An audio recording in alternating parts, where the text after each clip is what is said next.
Muito obrigado. Atos dos Apóstolos, capítulo 18. Tem um texto que eu quero tomar por parte. Versículo 26, para utilizar do contexto, tanto anterior como posterior, Atos 18, 26. Apolo, portanto, começou a pregar com ousadia na sinagoga, e assim que Priscila e Áquila o ouviram, convidaram-no para uma visita à casa deles e lhe explicaram com acerto e clareza o caminho de Deus. Amém? Eu li na versão King James 1611. Queiram tornar os vossos assentos, por gentileza.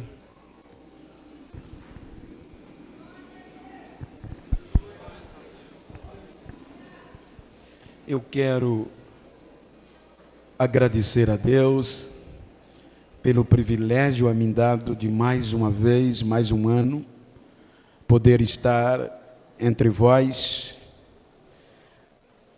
participando do Congresso de Jovens. Para mim é uma alegria imensurável. Quero agradecer ao pastor Joanir, com a sua muito digna esposa, irmã Elisete, pastor Itemar, com a sua muito digna esposa, irmã Ione, e eu quero, em nome deles, agradecer e externar esta gratidão a todo este corpo ministerial, à igreja, em nome de Jesus. Quero agradecer ao pastor Francis pelo convite que me foi formulado, a credibilidade em nome do pastor. Ele me convidou e é uma honra para mim. Muito obrigado a ele e todos que compõem a coordenação jovens e obviamente a toda a juventude pelo privilégio a mim dado. Quero agradecer o carinho, o cuidado, a receptividade desde a minha chegada no aeroporto, da locomoção, desde o cooperador Garcias, a Denilson, que de uma forma admirável me conduziram até aqui, pastor Neudson, que me pegou no hotel, e aqueles que também irão me levar de volta. Já quero externar a minha gratidão pelo carinho de vocês. Gostaria de citar muitos nomes, mas os irmãos vão de compreender que eu posso esquecer de alguns, mas quero reverenciar a todos os demais companheiros, amigos de regiões adjacentes. Aqui tem o Lucas de Aimoré. Quero, em nome também do pastor Edson, externar minha gratidão a todos os obreiros adjacentes de regiões vizinhas, e ao Daniel, coordenador da Umadipa. Muito obrigado por ter vindo me dar o privilégio de revê-lo junto com a sua comitiva. Queridos, nós temos lido um texto tratando-se de um jovem, e eu quero tomar por base este texto e o seu contexto para transmitir a mensagem que está no meu coração para uma geração jovem, propondo-lhes o que Paulo escreveu à igreja em Colossos. A cidade, a igreja na época, uma cidade que distanciava cerca de 15 quilômetros na fronteira com Laodiceia. Colossos estava na região da Frígia, hoje Turquia, tem um nome diferente. Porém, quando Paulo escreve a carta aos irmãos de Colossos, é porque ele ficou sabendo por Epáfras que os irmãos de Colossos estavam sendo influenciados a não crer mais em alguns ventos que entraram, que estavam tentando tirar a certeza da ressurreição, da graça, do poder de Cristo. Então eles estavam cometendo muitos erros graves, e Paulo os motiva para que não fixasse a sua esperança na terra ou no que é terrestre. Por isso, quando ele começa o capítulo, ele vai pedir para que eles busquem o conhecimento do alto, tendo em vista que foram ressuscitados com Cristo. E sendo assim, ele motiva-os dizendo que não se obstivessem simplesmente nas coisas terrestres, mas o conhecimento do alto era melhor, porque quando Cristo viesse a se manifestar, todos iriam ser glorificados com ele na sua manifestação. Então eu quero tomar por base para uma nova geração jovem o contexto do conhecimento do alto. Os irmãos hão de convir que quando nós analisamos a história bíblica, os irmãos observam que havia dentro da Torá, dentro da lei, isto foi dado ao povo judeu, de onde provém a nossa fé. Então diz a tradição, a Bíblia faz menção de que os pais deveriam incutir, ensinar aos filhos, desde a tenra idade, o conhecimento de Deus, de quem era Deus, no concernente da lei. Então, o pai e a mãe, principalmente o pai, tinham o dever de, quando a criança completava de 5 a 6 anos, eles incutir, impregnar no coração e na mente da criança o conhecimento de Deus. Quando esta criança completava de 12 a 13 anos, dentro da cultura, eles iam passar para a maioridade dentro da cultura, e para isso era o período fundamental, se observarmos psicologicamente no contexto da puberdade, porque a puberdade geralmente é de 12 a 15 anos, é o período da mutação do corpo, é o período que o corpo do ser humano vai receber a principal mutação. Então é nesta hora que, se alguém queira aplicar dentro de uma geração uma cultura, ou uma doutrina, ou uma ideia, esta é a melhor hora. Ele está passando para a adolescência, consequentemente a juventude. E se você conseguir impregnar nesta data, nesta fase, tudo que você queira, esta criança, ou este adolescente, ou este jovem, dificilmente vai mudar o que aprendeu. Por isso que 12 a 13 anos, eles passavam pelo bar mitzvah, bar, filho, mitzvah, mandamento, filhos do mandamento. Então, agora, eles estavam prontos para aprender, dentro de uma forma mais contundente, o contexto da lei. E era aqui que entrava o contexto dos mestres. Os mestres que iriam ministrar sobre esta geração o contexto da palavra, da lei, da Torá. Por isso que os irmãos observam que era difícil tirar a lei de um judeu ou alterá-la para o contexto que quisessem, porque eles eram formados desde a tenra idade, e assim era de geração a geração.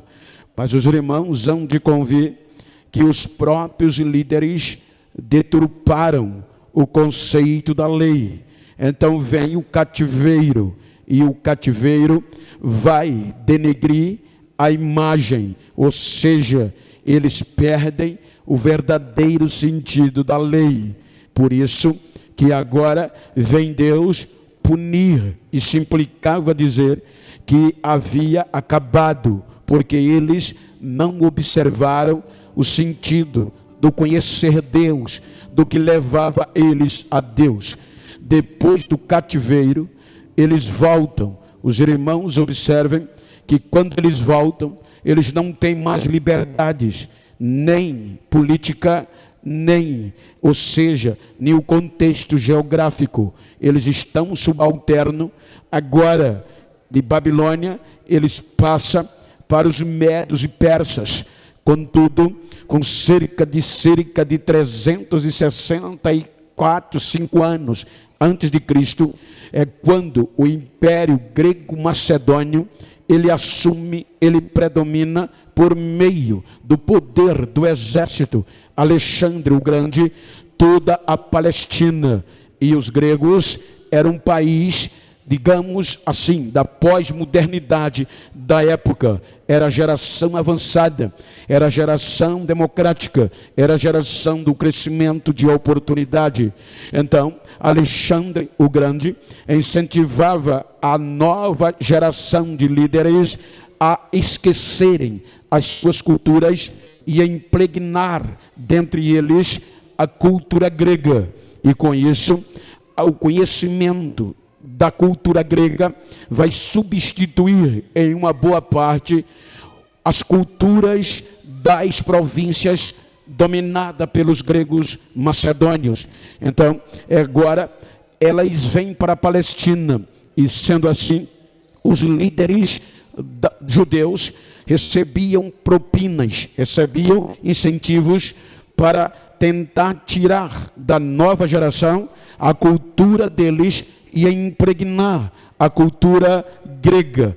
Diz a história que é aqui que a nova geração de hebreus, os jovens, vão começar a decair e a perder a aptidão, o desejo de conhecer Deus, tendo em vista que agora a cultura grega tinha uma visão terrestre de crescimento, sobretudo pelos Jogos Olímpicos, que era extremamente famosos na época. Os espetáculos faziam com que a nova geração tivesse um crescimento social, de fama e de prosperidade.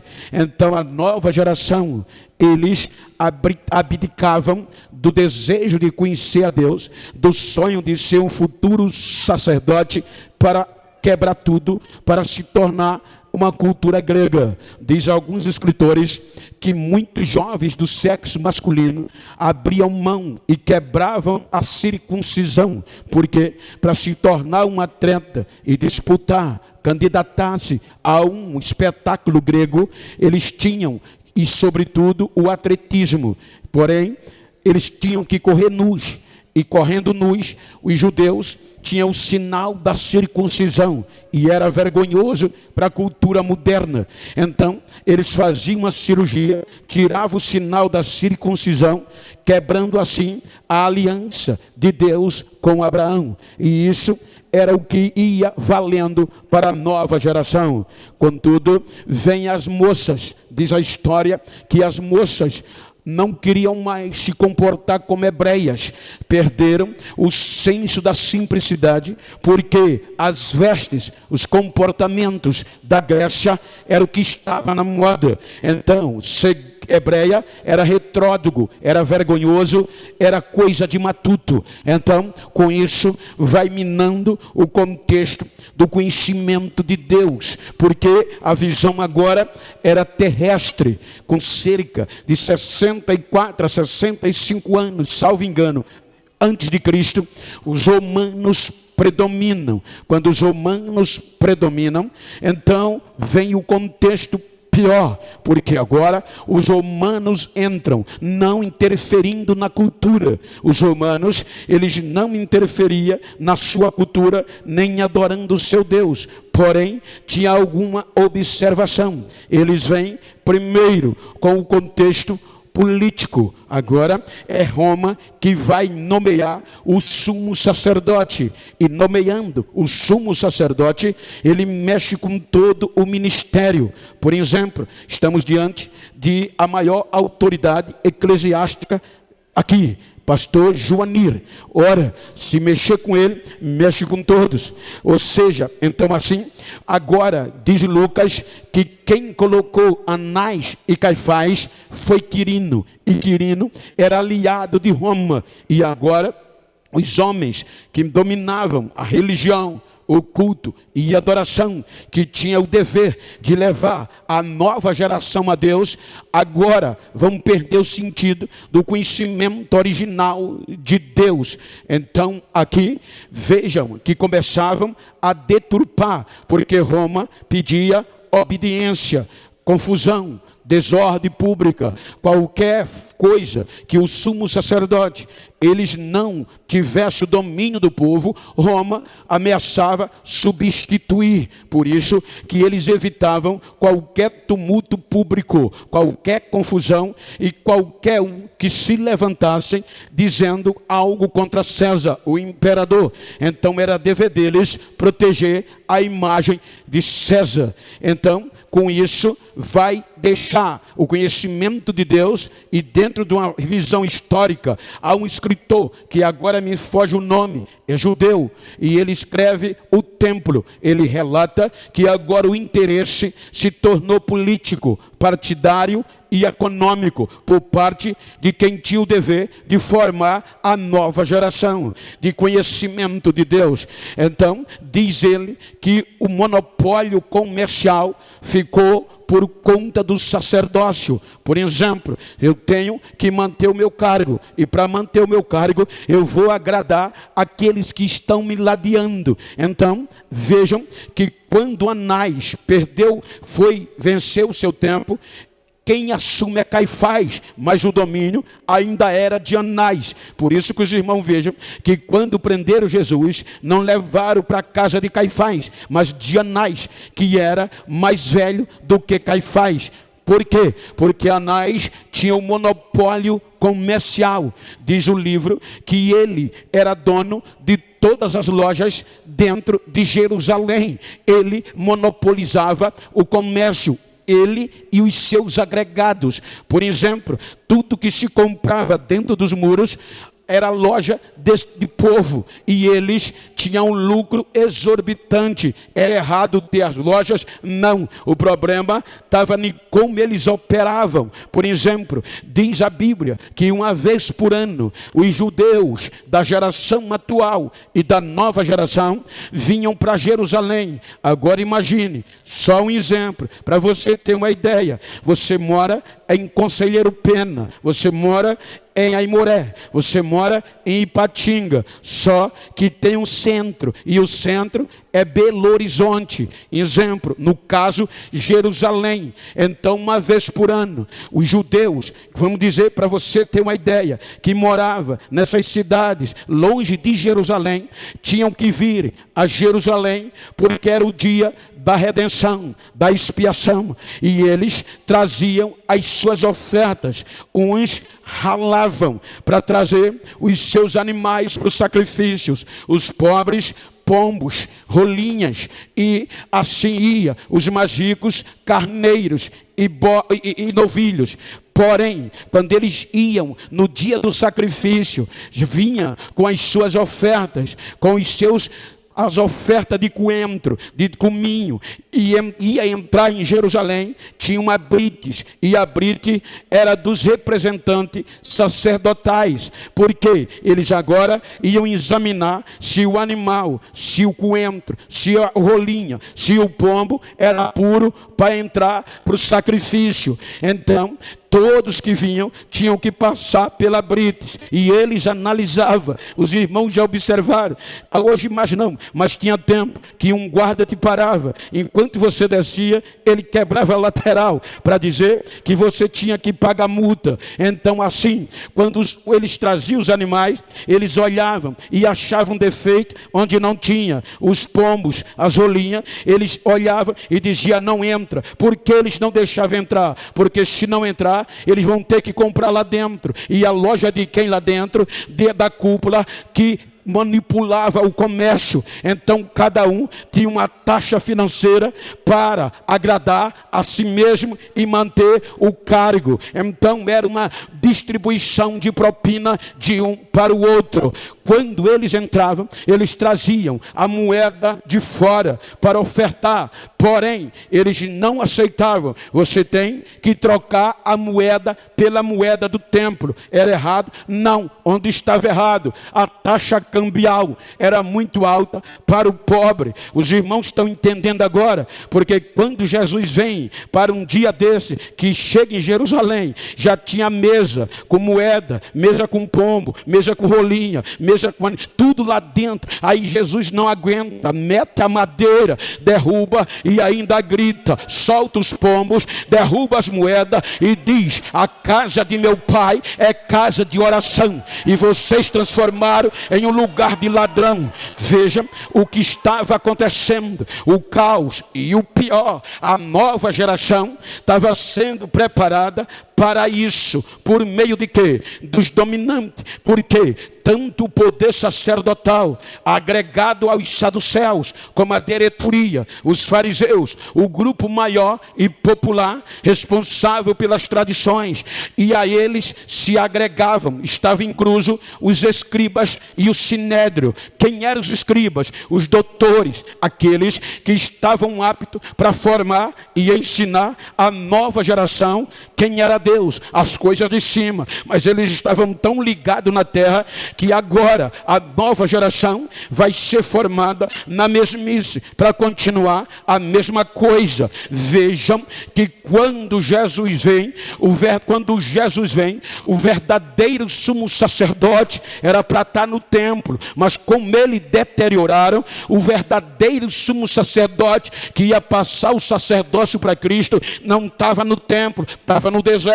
Você vai encontrar João Batista dizendo: importa que ele cresça e que eu saia, eu diminua. Veja que João diz: eu não sou digno de te batizar. Ele diz: João, é necessário para que se cumpra toda a justiça. Essa transição não era para acontecer no Jordão, mas no templo em Jerusalém, para cumprir a glória da segunda casa. Mas aqui a deturpação estava tão feia. Então é neste contexto que cada pai fariseu tinha um sonho de doar, de mandar, de investir ao seu filho de 12, pregador, pastor, a observação de ser um mestre da lei. É aqui que cada pai judeu investia o que podia para mandar seus filhos para passar pelo Bar Mitzvah e estudar e futuramente ser um mestre da lei. É aqui que entra a família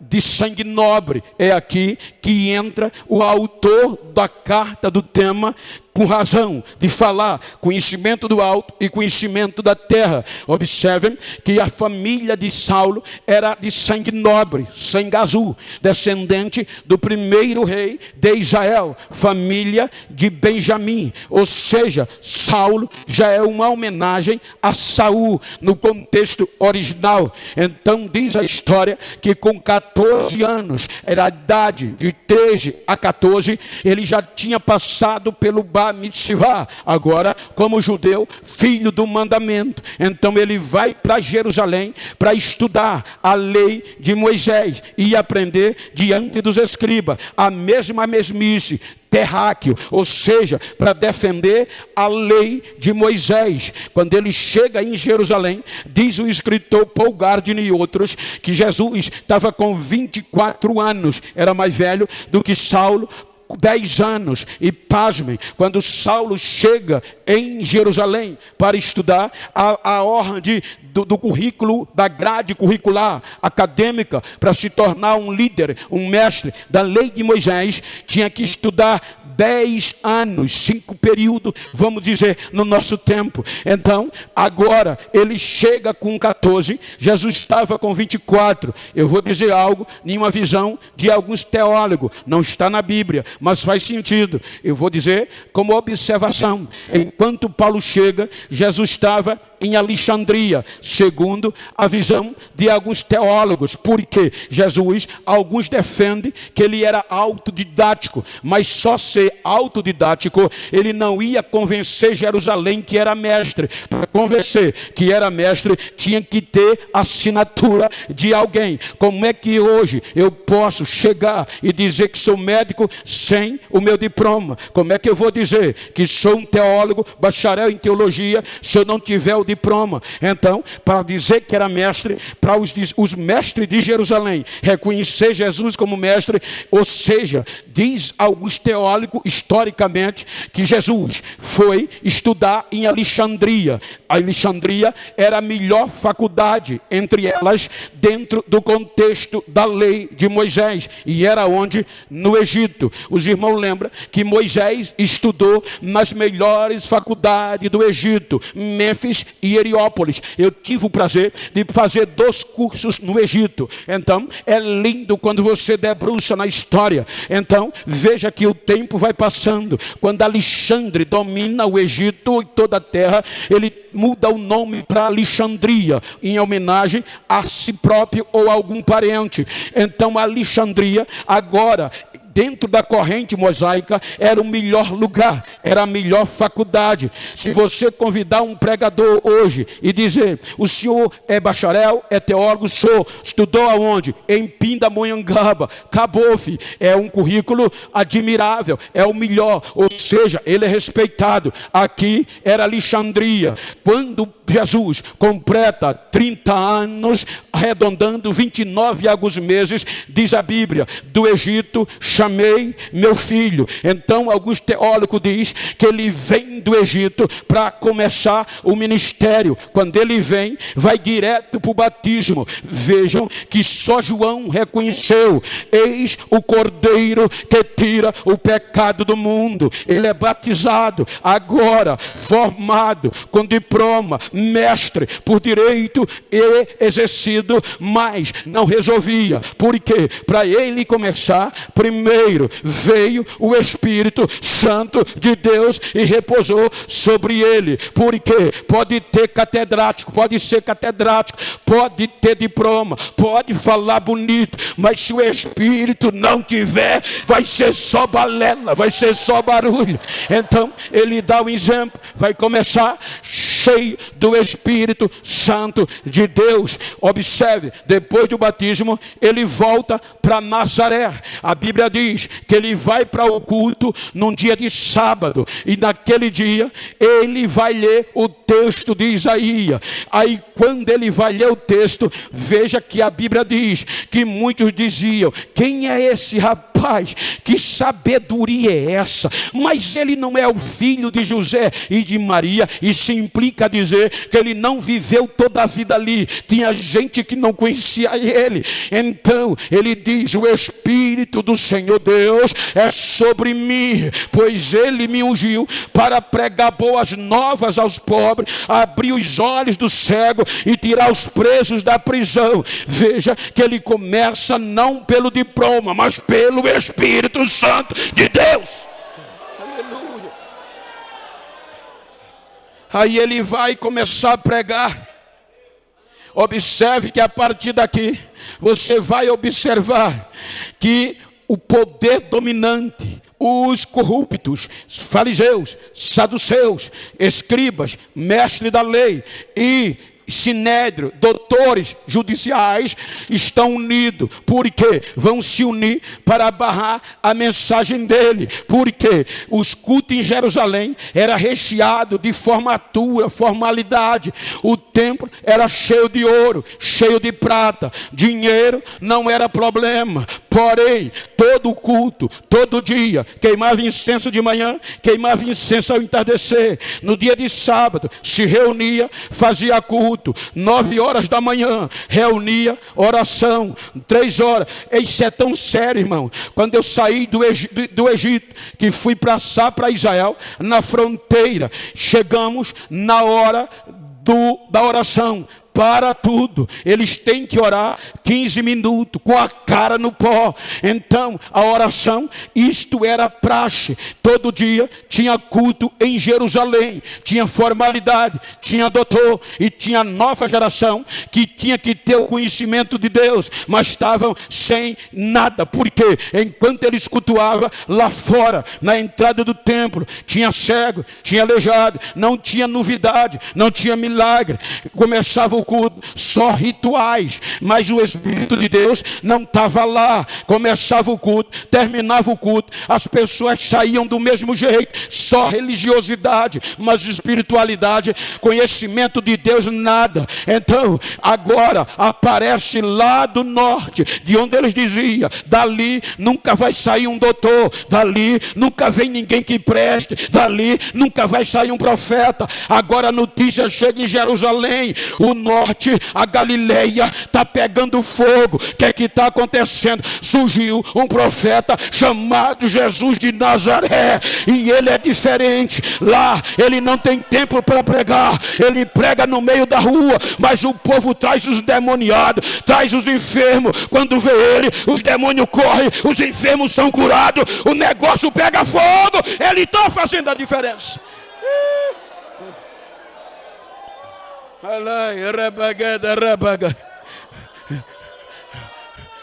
Aí observem, você vai ver daqui que Jerusalém, sintetizando, que eu não quero me ater aqui, Jerusalém manda quem? Os peritos da lei, ou seja, eram mestres com capacidade de examinar se você era ou não era. Você vai ver que os peritos da lei, maior, com um cargo maior do que os mestres, eram peritos, pagos para isso, examinar a originalidade de sua. Eles chegavam e eles tinham que dizer: Senhor, sabemos que tu és mestre. E só era mestre quem comprovava, vindo, aí vai, e vai, e vai, e vai. Mas não conseguiram pegar Jesus. Cada armadilha, Jesus dava uma resposta consciente, e eles voltavam com a cara no chão. Aí disseram: vamos prendê-lo, porque ninguém vai aguentar, todo mundo vai seguir ele é diferente. Aí não conseguiram prender, vamos matá-lo. Resolveram matá-lo. Quando vê, ele vai ser morto, está com cerca de 33 anos aproximadamente. E quem estava terminando a faculdade, o jovem Saulo, começou com 14, com 10 anos, 24.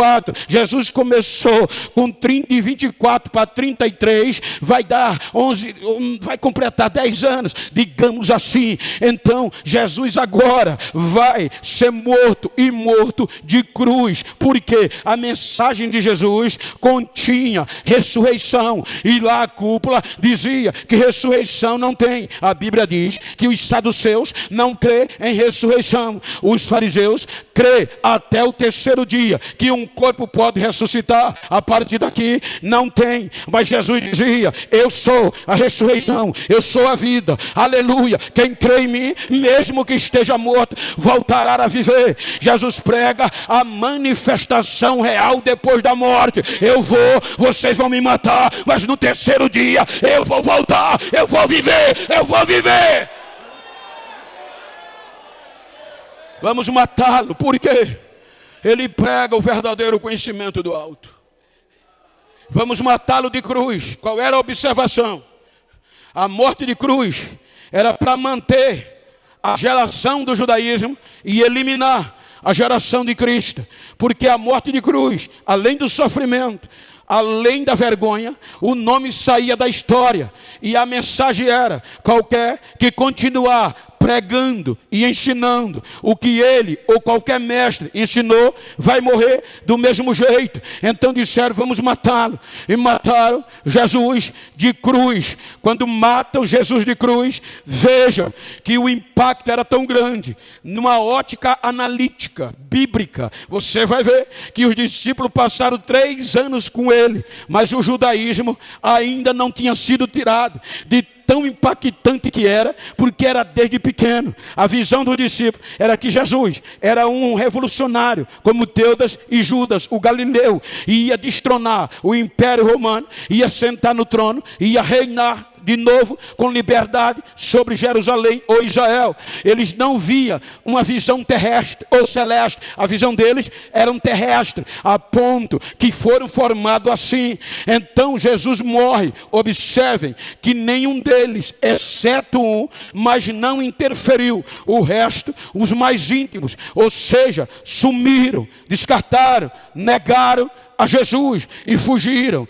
Depois que Jesus ressuscita, no terceiro dia, é que eles vão entender que Jesus era de cima e não de baixo. Jesus era do alto e não de baixo. Então, quando Jesus ressuscita, vai a eles. E observe que quando a notícia saiu, alguns deles diziam: eu só creio se eu ver. Eu não acredito que ele ressuscitou. Aí quando Jesus entra, Tomé, seja crente, só está acreditando porque você está me vendo. Toque aqui, veja que a pressão psicológica era terrível. Agora Jesus vai impactar uma nova geração com base no Espírito Santo. Escuta o que eu vou dizer: nunca pare de estudar. Estude, estude e estude, estude e estude. É essencial, mas sempre você que é pentecostal, dê vazão, dê lugar, dê prioridade o Espírito, o conhecimento do alto e não somente da terra.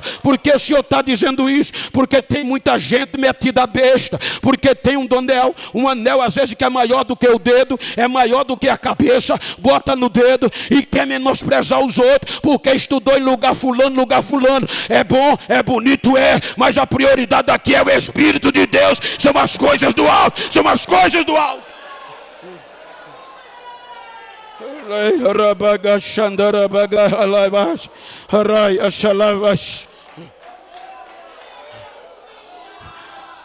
Jesus diz para quem? Olha se ele não vai confundir. A geração dos filhos do mandamento era top.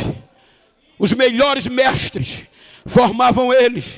Agora olha a geração de Jesus, analfabetos. A Bíblia diz que eram iletrados, lá da Galileia, não tinha diploma, não tinha dinheiro.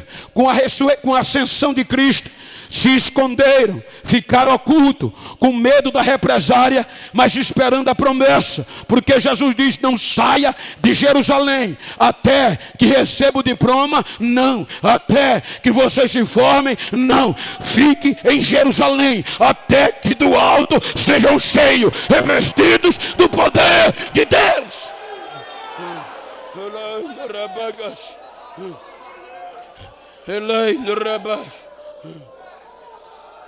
Vocês vão ser minhas testemunhas.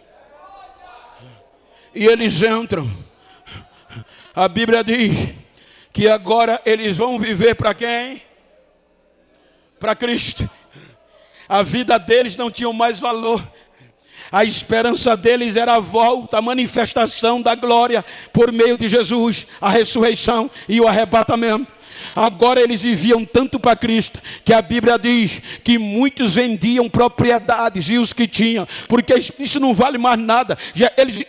Eles cometeram esta de dizer: vou vender porque eu espero Jesus amanhã, e depositava nos pés dos apóstolos: faça o que querem. Ou seja, eles não esperavam Jesus ou amanhã, era hoje. Então os discípulos vão pregando e Jesus curando, batizando, salvando, impactando Jerusalém. Veja que a primeira mensagem pentecostal avassaladora, pastor Joani, você não daria aquele rapaz para pregar. A primeira mensagem impactante pentecostal, quem pregou? Um crente chamado Pedro, que há 10 dias atrás estava desviado, dizendo que não conhecia Jesus. Em 10 dias Jesus restaurou, Jesus devolveu a ele a unção. Agora cheio do Espírito Santo, ele diz: quem vai pregar é eu. Talvez alguém diga: mas tu é analfabeto. Tem problema não, mas sou cheio do Espírito. Sou analfabeto, mas eu conheço as coisas do alto.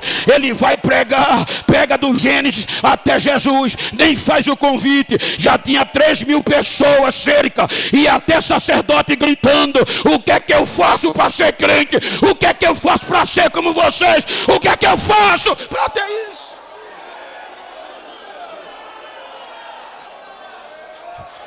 Não parece um contraponto. Hoje a gente só convida quem está na fama. Você está pensando, se eu não tivesse com o nome na fama, eu estava aqui? Estava não. Eu digo aqui como exemplo. Mas eu hoje prego nos maiores congressos. Para a semana eu já vou para a América. Eu vou 3 vezes esse mês. É por causa da fama. Aqui não, era pela unção. Eu digo porque eu tenho pregado em congresso que até contador de piada está dividindo o púlpito comigo. Atrai multidão, trai. Isso é coisa de baixo. Mas quem é de cima não está preocupado. É o poder, é o poder, é o poder.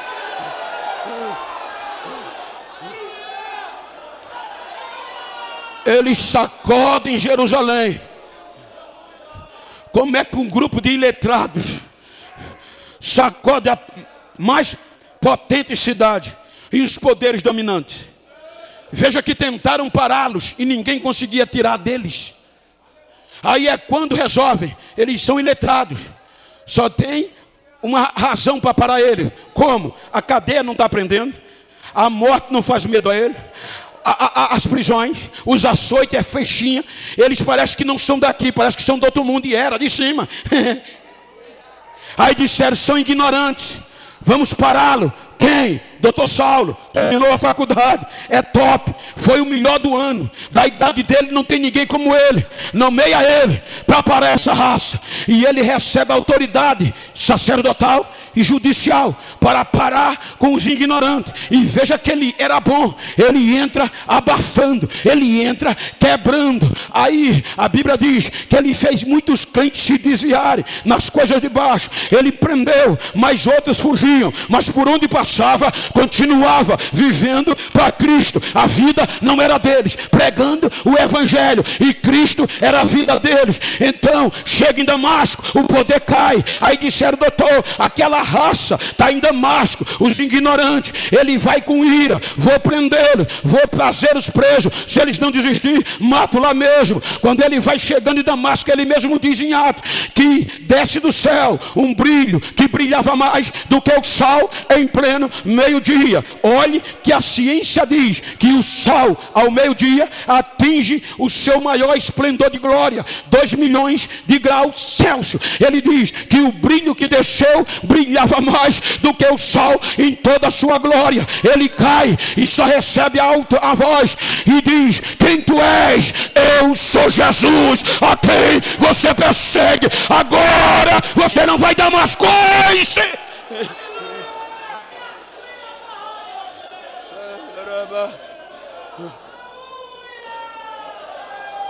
Já chega em Damasco com 3 dias rebocado, sem comer e sem beber, crente. Aí Jesus vai na casa de um iletrado, Ananias, e diz, eu ceguei um rapaz que estava vindo aí, vai na rua tal, na casa tal, ele está hospedado, eu quero restaurá-lo e enchê-lo do meu espírito. Jesus não disse que ele tinha diploma, que era doutor, eu quero encher ele do meu espírito. Aí Ananias sabe o nome, diz, Senhor, esse rapaz é horrível, já fez muitos crentes desviar, ele está vindo para nos prender e nos levar preso. Aí Jesus diz, eu já quebrei ele no meio, ele agora é um vaso nas minhas mãos, ele agora vai pregar a minha palavra, e para isso eu preciso enchê-lo do meu espírito. Aí Ananias vai, eu estava pregando, eu digo isso como exemplo, não lá, mas só para dar um exemplo. Esses dias eu preguei na Convenção Geral do Nordeste, só tem top. Aí tem lugar que você chega, eu já fui pregar em igreja, que os que me recebem de pastor, primeiro o senhor tem que falar no nome de fulano, no nome de Beltrano, no nome para depois falar em Jesus. Aí você tem que chegar, pai do senhor, ô doutor, ô filósofo, ô PhD, para depois, olha o risco, chamar irmão. Agora Ananias, de um lado, doutor Saulo, famoso, diploma, o top, cheio do Espírito Santo de Deus.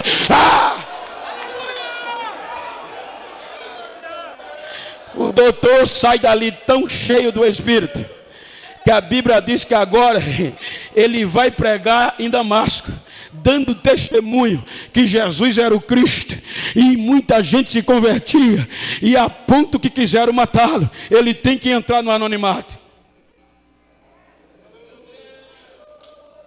o tempo vai passando. E enquanto o tempo vai passando, os crentes que viviam para Cristo vão tomando conta do mundo. Judeus, poucos anos atrás, eu estava pregando em Torino. Agora eu fui, mas na época não deu para ir a Roma. Aí o pastor disse: Bento, o imperador tinha tanto ódio que mandou preparar um tacho, e todos que se autodenominassem cristão tinham que ou desistir ou ia ser preso, e se continuasse falando de Cristo ia ser jogado no tacho.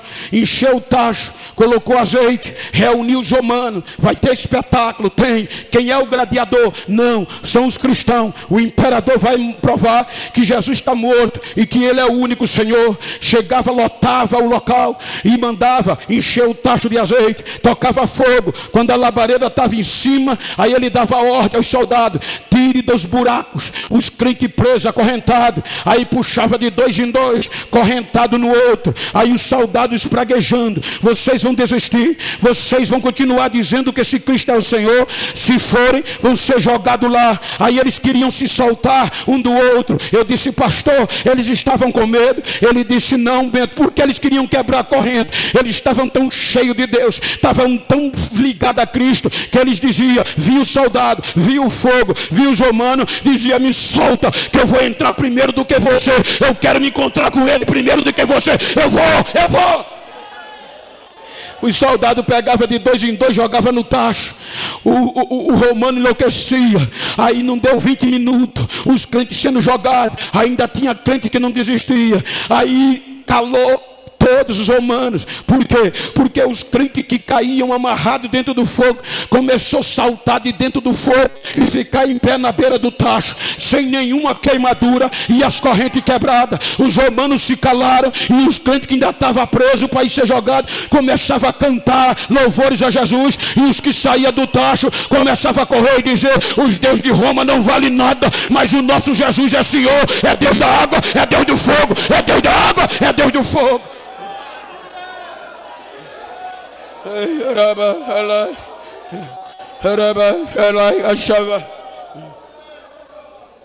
E estas gerações foram expulsas de Roma.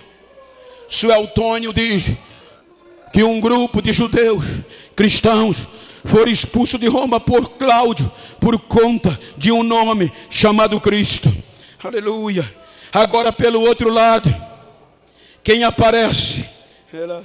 Enquanto esses estavam vivendo para Cristo, Paulo estava ganhando a Ásia. Primeira viagem, segunda viagem, segunda viagem, ele chega na Frígia, região de Colossos. Ele vai pregar, mas o Espírito não deixa. Aí vem uma visão: passa a Macedônia e nos ajuda. Que a Macedônia e a Acaia são as duas regiões que formavam a Grécia.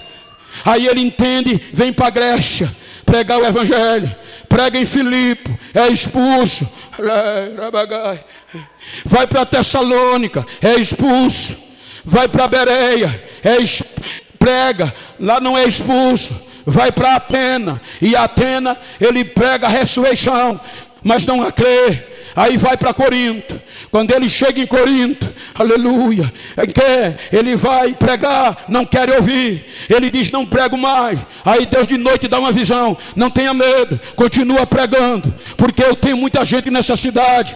Ele continua. Agora não tem como ficar. E quem é que vai hospedar ele? 2 crentes da geração de Jesus, que não vivia mais para si, que foram expulsos de Roma. Um casal chamado Áquila e Priscila, que tinha a mesma função manual de construir tenda que Paulo. Agora eles vão cuidar de Paulo. Áquila e Priscila entra no cenário e vão. Timóteo vem de Tessalônica. Paulo vai pregar o Evangelho e deixa de trabalhar. A igreja de Corinto, ninguém queria aceitar. Os nobres, os entendidos, os doutores dizia: não, isso é besteira. Aí Paulo diz que Jesus vai salvando quem não era, para confundir quem era. Os loucos, para confundir os sábios. Quem não tinha diploma diploma para confundir quem tinha. Era assim que a Bíblia diz que Corinto vai tornar a igreja mais pentecostal do Novo Testamento.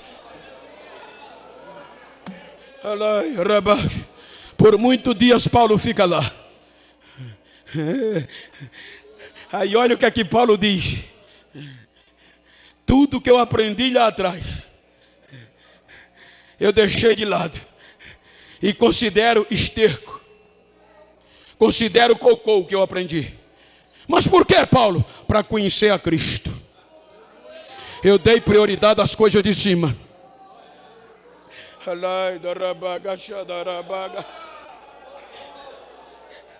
Depois de muitos dias em Corinto, ele resolve voltar à Síria, Antioquia. Aí vamos entrar no texto e no contexto. A Bíblia diz que ele agora vai trazer com ele Áquila e Priscila. Antes de chegar aí na Síria, em Antioquia, ele para em Éfeso. Você vai encontrar 17, 18, 19 de Atos.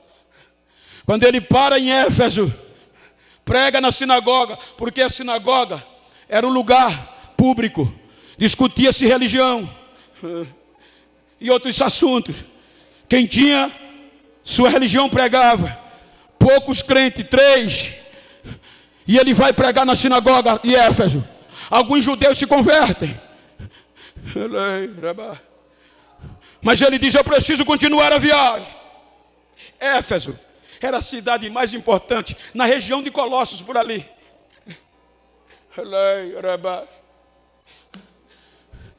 Aí os irmãos dizem: fica com a gente, Paulo. Vai não. Ele diz: eu vou. E se Deus quiser, eu voltarei outra vez. Se você ler o contexto anterior, os 2 versículos antes do que eu li, vai dizer que Paulo vai para a Síria. Aí diz a Bíblia que enquanto isso, chegou em Éfeso um jovem vindo de Alexandria, no Egito, natural de lá, e o seu nome era Apolo. Instruído, estudado, Alexandria, lembra que eu disse que era um currículo invejável? Chega em Éfeso, Apolo, instruído no caminho do Senhor, mas tem uma conjunção adversativa, porém, só conhecia o batismo de João. Ele vai pregar no sábado na sinagoga, é o pregador do sábado. O cara era top, o menino era bom. E quem vai para o culto naquele dia? Áquila e Priscila. Pastor Neudes, quando Áquila e Priscila viu Apolo pregar, disse: meu Deus, o menino é bom, o menino é top.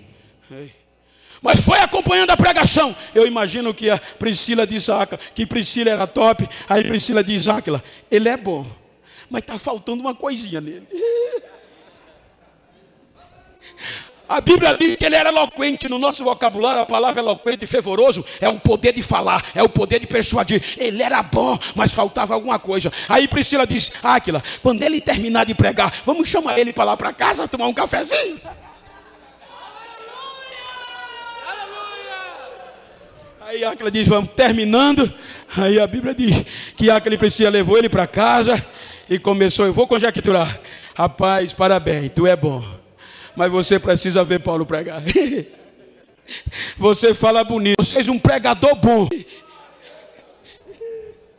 O demônio disse: Jesus eu conheço, Paulo eu sei quem é, e vocês?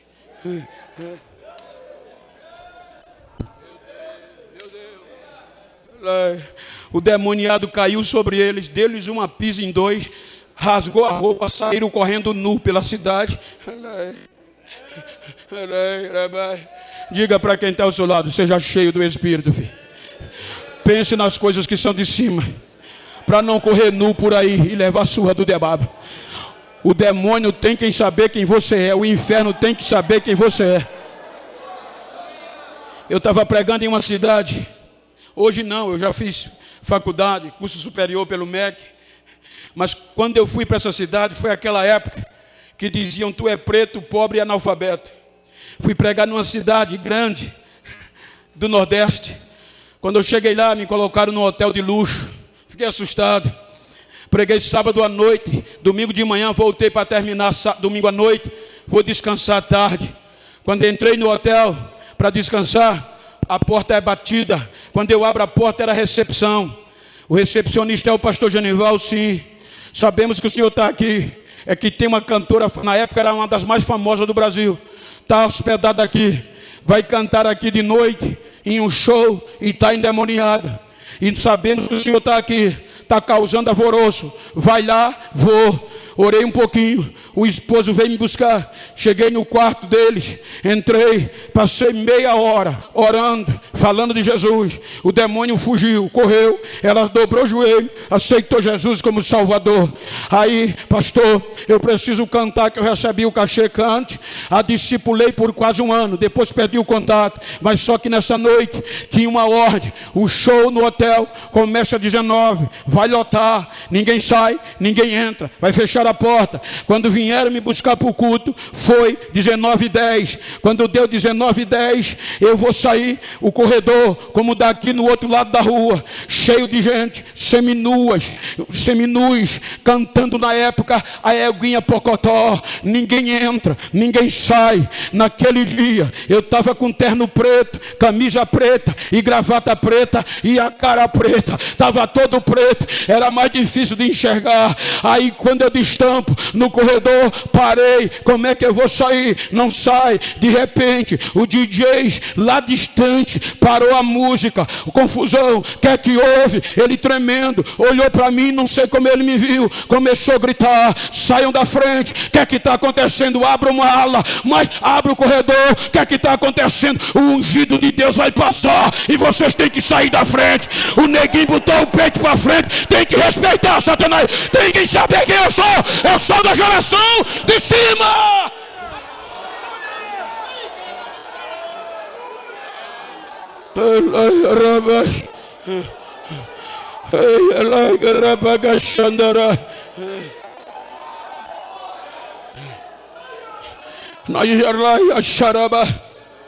A notícia expandiu em Éfeso. Pode continuar lendo o texto depois.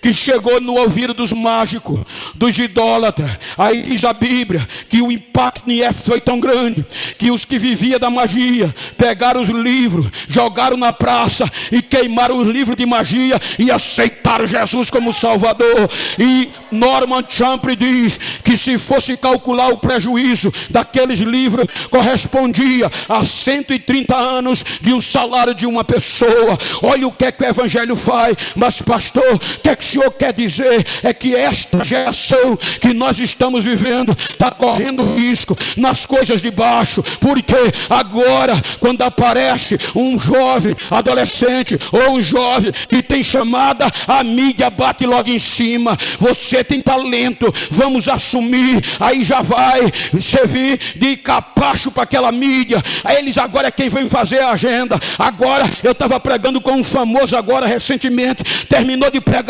ainda no púlpito, quando ele terminou o hino, já procurou o pastor: cadê o meu cachê? Cadê o meu cachê? Homem, é coisa de baixo, tem que pensar nas coisas de cima. Aleluia. Sempre me dizem: Bento, para de pregar como tu prega, tu já está molhando suor, tu está suando demais, é anti-higiênico, não precisa mais molhar paletó, porque tu chegou onde qualquer pregador quer chegar. Prega todo mês fora do país, prega na convenção, nos maiores congressos, todo dia tem convite. Para quê? Prega coach, prega modernidade. A nova geração não quer saber de Pentecoste, de Bíblia mais não, nem com lenço anda mais. Eu digo a eles: continue pregando coach, continue pregando o que você quer, mas eu vou continuar pregando Bíblia, eu vou continuar pregando Pentecoste, porque ainda tem uma geração, ainda tem uma geração, ainda tem uma geração comprometida com as coisas de cima.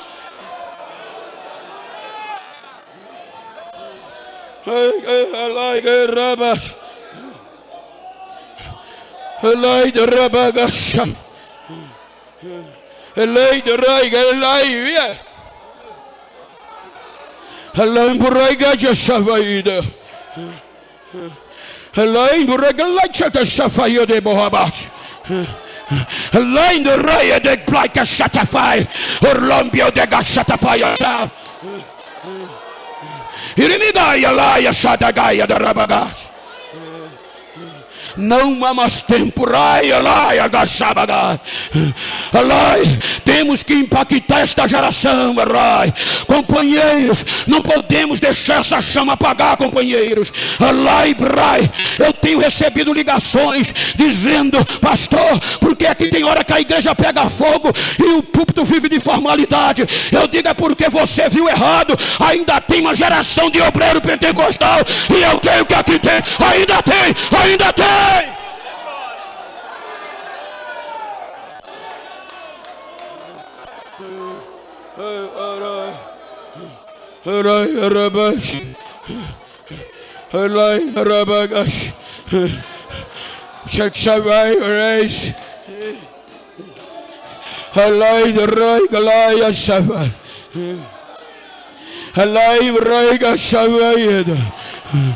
Se você puder olhar para quem está ao seu lado, olha para ele aí, e diga: se não gostar de barulho, se não gostar de fogo, vaza agora, porque eu vou te incendiar hoje aqui, eu vou te sacudir hoje aqui. Aleluia, aleluia, aleluia, aleluia, aleluia.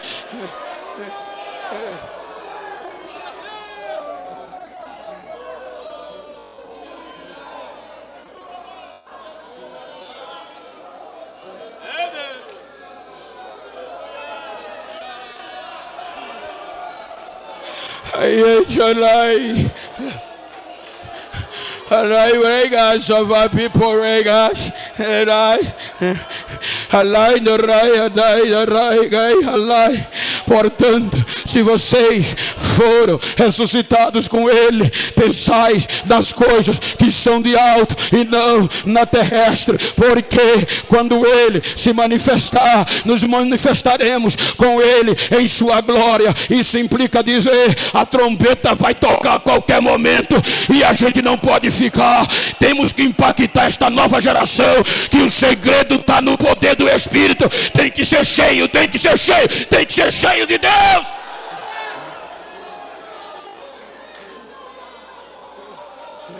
Ai, ai, ai. Elai ras, elai brai chegas, elai brai gasha fabo, elai joia chavaia das, elai brai galai say, people who will say your house.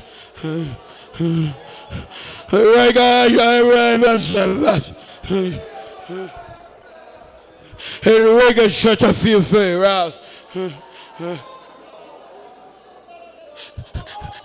I break light here. I break light so far away. I break a church such a five around. I like the prayer, such a shy fear the hell. Ei, glória, Santa Sete, Fita, Horogala, Chateral. A minha presença, a minha unção está correndo no corredor desse santuário. A minha glória está sendo derramada no meio de vós. Eu tenho pressa em usar esta geração nos dias odiernos. Receba uma apoteose da minha glória, porque eu não mudo. Eu derramo sobre vós a apoteose do meu Espírito nesses últimos dias, diz o Senhor, diz o Senhor, diz o Senhor, diz o Senhor. Adora!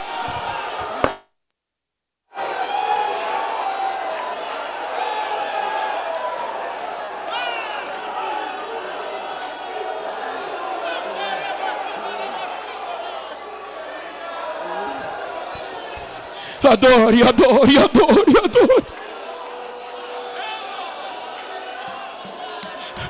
Não há mais tempo para brincadeira. Não há mais tempo para um congresso frio.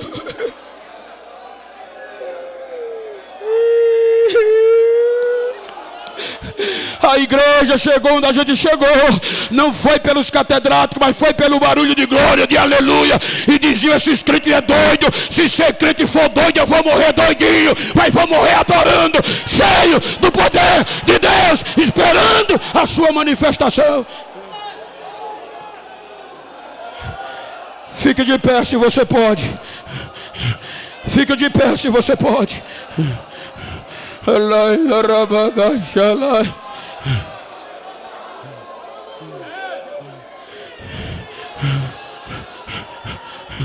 Se você está perto de uma pessoa íntima, eu gosto disso, e do mesmo sexo, vira para ela aí, se você pode. Assim como eu estou com o pastor Edson aqui, me ajuda aqui, companheiro. Olha para mim não, olha para ele aí, olha para ela. Vira assim para ele, não olha para mim não. E diga para ele: não quero nem saber como você começou o congresso. Quero saber como você vai terminar. Diga: vou terminar pegando fogo. Vou terminar cheio de Deus, pensando nas coisas do alto. A hora está chegando. Diga para ele: se a partir de hoje tu encontrar algum intelectual por aí que pensava que eu estava frio, que queria me esfriar, dá um recado a ele. Ele vai ter que me engolir, que eu vou continuar cheio, cheio. Abraça ele, cheio, cheio.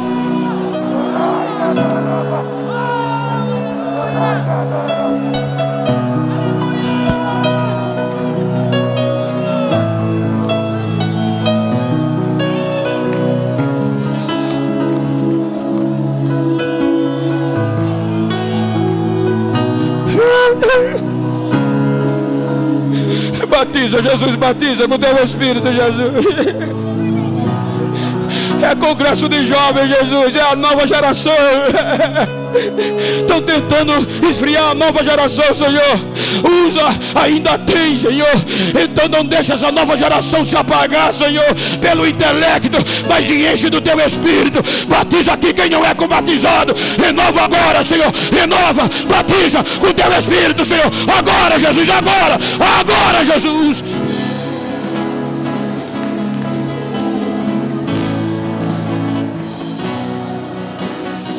Tem alguns doutores midiáticos que dizem que não é para nós. Esse poder foi para a igreja da primitiva. Para nós não. A gente é doido. Já me chamaram até de macumbeiro. Se ser macumbeiro é isso, pode assinar que eu sou cheio. Eu sou cheio. Mas ainda tem uma geração, não tem? Deixa eu ver ela. Deixa eu ver as mãos da nova geração que não vai se curvar, que pensa nas coisas do alto. Cadê? Cadê? Adora, adora, adora, adora, adora.